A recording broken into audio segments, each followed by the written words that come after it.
In this session, we are going to discuss about the asynchronous 3-bit up-down counter.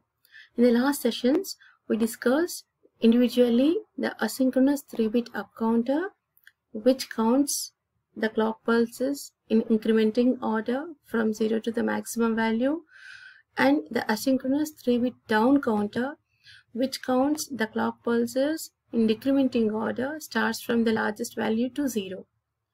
So this circuit is going to combine these two operations, these two counting operations, with the help of a common control signal. So if you observe the circuit diagram of this, or block diagram of the asynchronous 3-bit up-down counter, first of all we will see the construction of the asynchronous counter. Okay, so asynchronous counter means all the flip-flops, all the 3 flip-flops inputs, clock inputs, are not commonly connected to a common clock.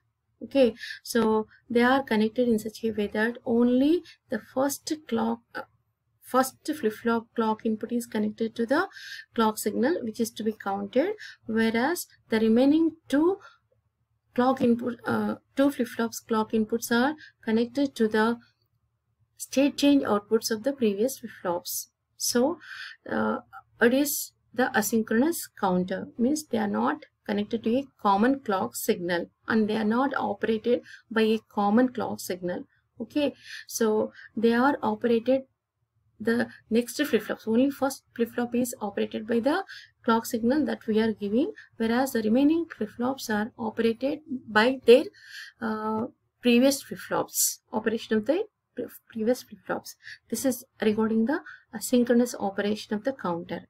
Okay, so and when it comes to the up counting operation, so in the up counting operation, so the thing is, as usual, the first flip-flop clock input is connected to the external clock pulse. Okay, and the second and third clock inputs of these flip-flops are connected to the Q output of the, means which is nothing but the state change, true state change output of the previous flip-flop. Okay, so Q output of the first flip-flop,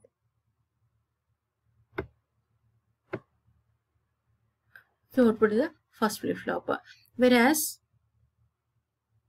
here also for the third flip-flop, the clock input is also connected to the Q flip-flop, then it operates as a up counter, right? So if you see the down counting operation, so the clock input of second and third flip-flops are connected to the previous flip-flops complemented output. Okay, so this is connected to the previous flip-flops complemented output, then the same flip-flops will work as down counters, right? So now we are combining these two features into a single form. With the help, we are going to control with the help of a control signal which is called up down. Okay, so these two are connected to a common signal, up down signal, and from the up down signal it is directly connected to the up pin, and through an inverter it can be connected to the down. Okay, so down point. So when up down equals to 1, this will become 1, up signal will become 1, and down signal will become 0. Okay, when up down input is 0, then down will become 1 and up will become 0. Okay, so that is the control input. So now we will check one by one how it is operating like up counter and how it is operating like down counter. So when the control input is 1, means up is 1 and down is 0. Okay, so then the Q output is connected as the clock input of the next flip-flop. Okay, how it is happening we will see. Before discussing that one, first we should know the operation of the NAND gate. Okay, so how the NAND gate operates? So generally for a NAND gate, when one input of the NAND gate is 0, okay, so automatically whatever may be the other input of the NAND gate, its output will be 1. Irrespective of the other input, its output will be 1. Okay, so similarly, if one input of NAND gate is 1, okay, so its output will be complemented form of the input. So suppose if you take this NAND gate, if this up bit is 1, okay, so then the output of the NAND gate will be Q bar, because it is means if it is 0, see here, this is 1, means if it is 0, output will be 1. If it is 1, output will be 0, means the output is complemented form of the other input. Okay, means the conclusion is one input of the NAND gate is 1, then the output of that particular NAND gate will be complement of the other input of the NAND gate. Okay, similarly, if one input of the NAND gate is 0, irrespective of the other input, output of the NAND gate is always 1. Okay, so now we are going to apply the same rule here. So in the up counting mode, the up signal will be 1 and the down signal will be 0. Okay, so since up signal is 1, okay, so one input of this NAND gate is 1, so its output will be complement of the Q, so which is nothing but Q bar. So at this point we'll be having Q bar as the input. Okay, and from the down section, so now the down point is having logic 0 input. Okay, so for this NAND gate, one input is logic 0, thereby irrespective of the other input, its output will be 1.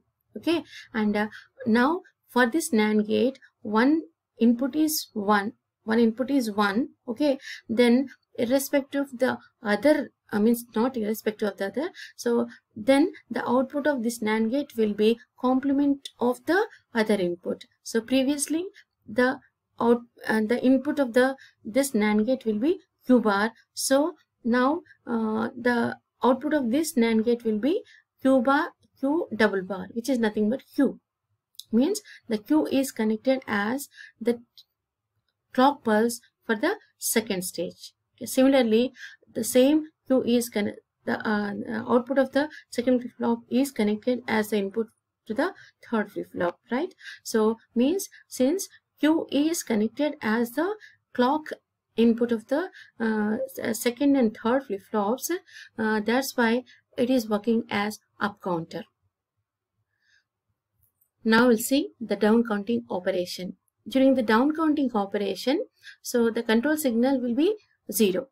0 means the down input will be 1 and up input will be 0. So when the down input is 1 to this NAND gate, so when one of its input is 1, the other, so the output will be complement of the other input. So here its input is Q bar, so it's here the output of this NAND gate will be Q, because it is Q double bar, so which is nothing but Q.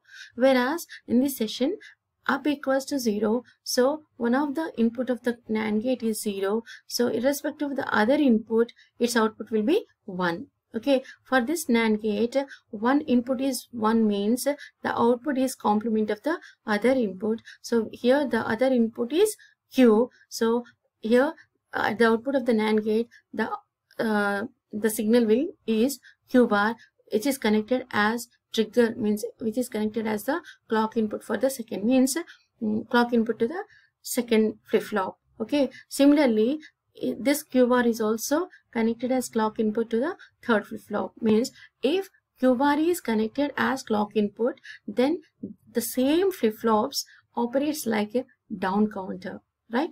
So in this way, these two operations are combined into one section, and with the help of the up-down control signal, we can operate the same counter as up counter and the same counter as the down counter.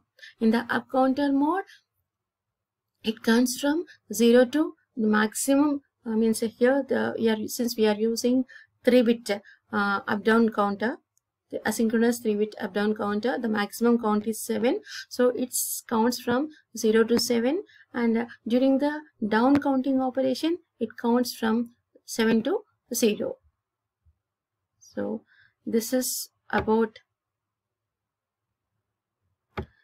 the operation of the asynchronous 3-bit up-down counter. In the next session, we will discuss about the decade count, asynchronous decade counter.